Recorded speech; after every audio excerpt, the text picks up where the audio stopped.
Bem-vindos ao canal Bíblia em um Ano. Aqui ajudamos você na leitura da Bíblia. Curta o vídeo, inscreva-se e compartilhe.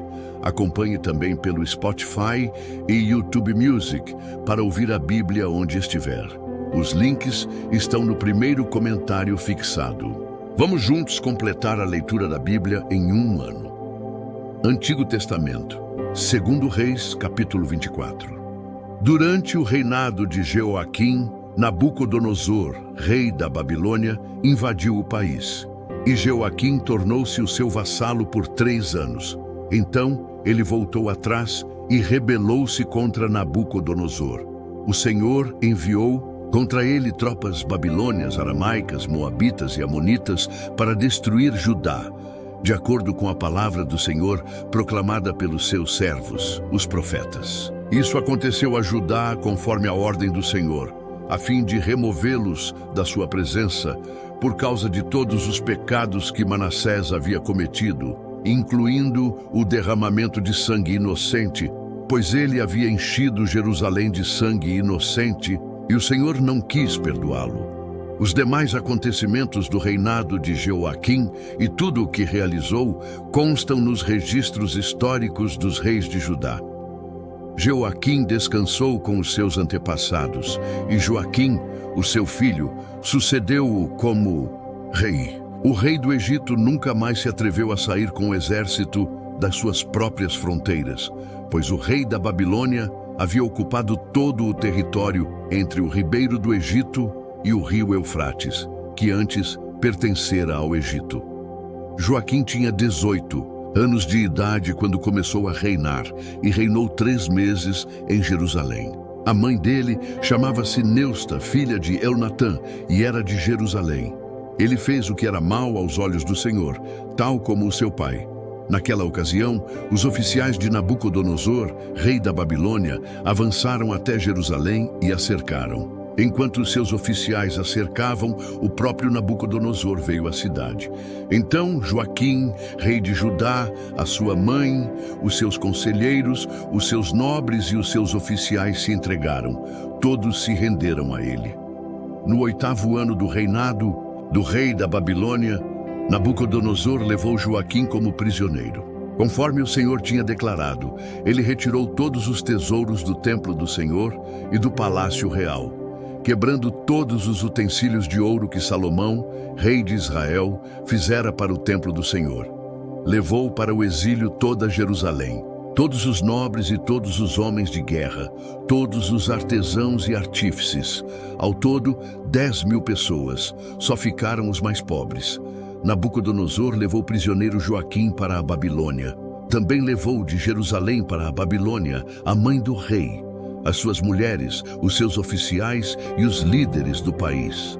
O rei da Babilônia também deportou para a Babilônia todos os guerreiros, 7.000 homens, fortes e preparados para a guerra, e 1.000 artífices e artesãos. Fez Matanias, tio de Joaquim, reinar em seu lugar, e mudou o nome dele para Zedequias. Zedequias tinha 21 anos de idade quando começou a reinar, e reinou 11 anos em Jerusalém. A mãe dele chamava-se Amutal, filha de Jeremias, e era de Libna. Ele fez o que era mal aos olhos do Senhor, tal como fizera Jeoaquim. Por causa da ira do Senhor, tudo isso aconteceu a Jerusalém e a Judá. Por fim, ele os lançou para longe da sua presença. Ora, Zedequias rebelou-se contra o rei da Babilônia. 2 Reis, capítulo 25. Então, no 9º ano do reinado de Zedequias, no 10º dia do 10º mês, Nabucodonosor, rei da Babilônia, marchou contra Jerusalém com todo o seu exército. Ele acampou em frente da cidade e construiu rampas de ataque ao redor dela. A cidade foi mantida sob cerco até o 11º ano do reinado de Zedequias. No 9º dia do 4º mês, a fome na cidade tinha se tornado tão severa que não havia comida para o povo da terra. Então, o muro da cidade foi rompido, e todos os soldados fugiram de noite pela porta entre os 2 muros, próximos ao jardim real. embora os babilônios estivessem ao redor da cidade. Fugiram na direção da Arabá, mas o exército babilônio perseguiu o rei e o alcançou nas planícies de Jericó. Todo o seu exército se separou dele e se dispersou, e ele foi capturado. Foi levado ao rei da Babilônia, em Ribla, onde pronunciaram a sentença contra ele. Executaram os filhos de Zedequias diante dele, cegaram os seus olhos, prenderam-no com algemas de bronze e o levaram para a Babilônia. No 7º dia do 5º mês, do 19º ano do reinado de Nabucodonosor, rei da Babilônia, Nebuzaradã, comandante da guarda que servia ao rei da Babilônia, foi a Jerusalém. Incendiou o templo do Senhor, o palácio real, todas as casas de Jerusalém e todos os edifícios importantes.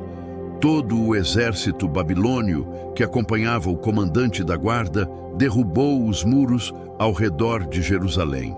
Nebuzaradã, comandante da guarda, deportou para a Babilônia o povo que restou na cidade, os que passaram para o lado do rei da Babilônia e o restante da população. No entanto, o comandante da guarda deixou para trás alguns dos mais pobres da terra, a fim de que trabalhassem nas vinhas e nos campos. Os babilônios destruíram as colunas de bronze, os suportes e o tanque de bronze que estavam no templo do Senhor e levaram o bronze para a Babilônia. Também levaram as panelas, as pás, os cortadores de pavio, as vasilhas e todos os utensílios de bronze utilizados no serviço do templo. O comandante da guarda imperial levou os incensários e as bacias de aspersão, todos eles feitos de ouro e de prata. O bronze das 2 colunas, do tanque e dos suportes, que Salomão fizera para o templo do Senhor, era tanto que não podia ser pesado. Cada coluna tinha 18 côvados de altura. O capitel de bronze no alto de cada coluna tinha 3 côvados de altura e era decorado com uma corrente entrelaçada de romãs de bronze ao redor.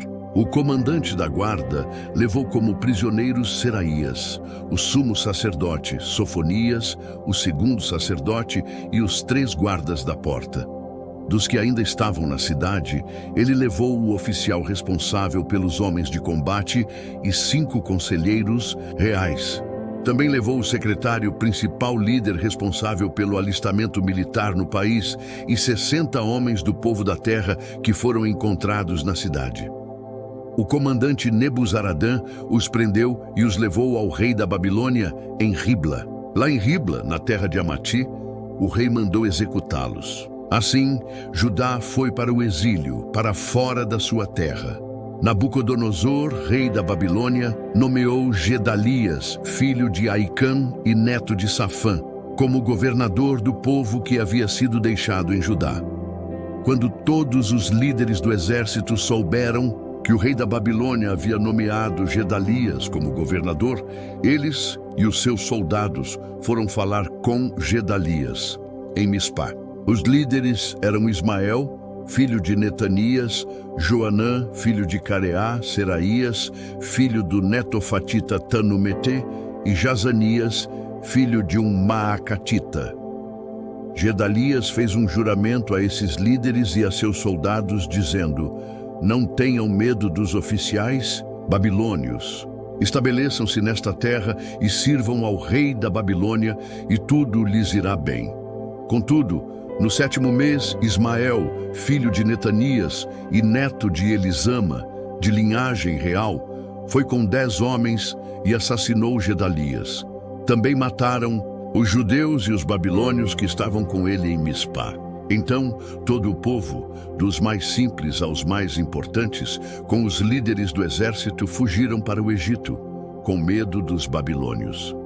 No 37º ano do exílio de Joaquim, rei de Judá, no ano em que Evil-Merodach se tornou rei da Babilônia, ele tirou Joaquim da prisão, no 27º dia do 12º mês.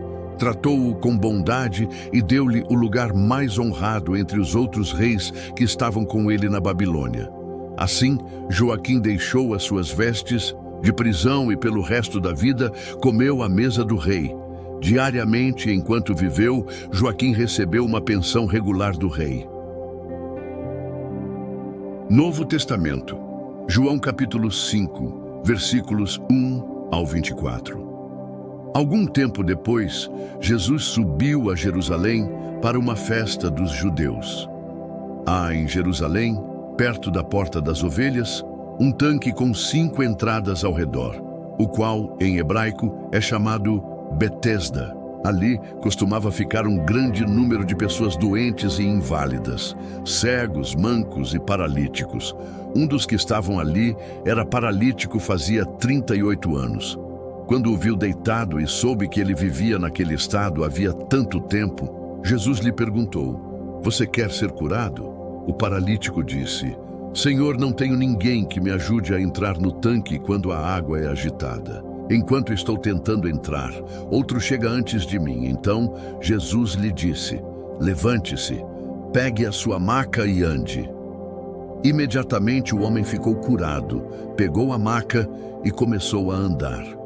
Isso aconteceu em um sábado, e por essa razão, os judeus disseram ao homem que havia sido curado: "Hoje é sábado, não é permitido a você carregar a maca." Ele, porém, respondeu: "O homem que me curou disse: pegue a sua maca e ande." Então lhe perguntaram: "Quem é esse homem que mandou você pegar a maca e andar?" O homem que fora curado não tinha ideia de quem era ele, pois Jesus havia desaparecido no meio da multidão. Mais tarde, Jesus o encontrou no templo e lhe disse: "Olhe, você está curado. Não volte a pecar, para que algo pior não aconteça a você." O homem foi contar aos judeus que fora Jesus quem o havia curado. Então, os judeus passaram a perseguir Jesus, porque ele fazia essas coisas no sábado. Jesus lhes disse: "O meu Pai trabalha até agora, e eu também trabalho." Por essa razão, os judeus queriam matá-lo ainda mais, pois não somente violava o sábado, mas também dizia que Deus era o seu próprio Pai, e assim se fazia igual a Deus. Jesus lhes deu esta resposta: "Em verdade lhes digo que o filho não pode fazer nada de si mesmo. Só pode fazer o que vê o Pai fazer, porque o que o Pai faz, o Filho também faz, pois o Pai ama o Filho e lhe mostra tudo o que faz. Sim, para a admiração de vocês, ele lhe mostrará obras ainda maiores do que estas, porque da mesma forma que o Pai ressuscita os mortos e lhes dá vida, o Filho também dá vida a quem ele quer.